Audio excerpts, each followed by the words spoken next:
دروازه یې ژر خلاصه کړه او خپل پرېک شوي لاسونه یې ماته د خراغلاس لپاره ونیول.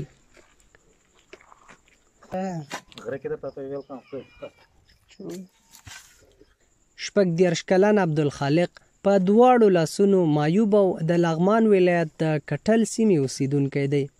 نوموړی د 7 کسیزې کورنۍ سرپرستي هم کوي. د هیڅ چا د منت پوروړی نه دی او په خپلو معیوبو لاسونو خپل کار ته دوام ورکوي.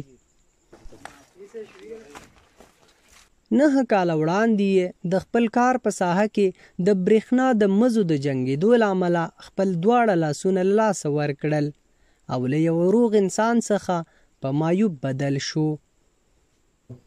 اول روغ ما ډېر وخت پورې بس اوس خو ډېر کلونه کېږي چې لاسونه مې لاسه ورکړي، خو فضل د خدای ده، شکر ده، خپل ورځنی چارې خپله په مخه وړم.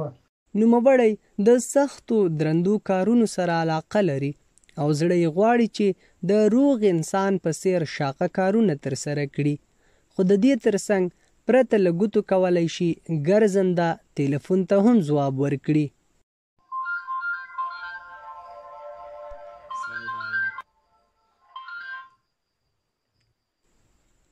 موږ یې چې څنګ ته راغلو دوی د سهار چای څښه. عبدالرحمن یې 10 کلن مشر زوی دی. نوموړی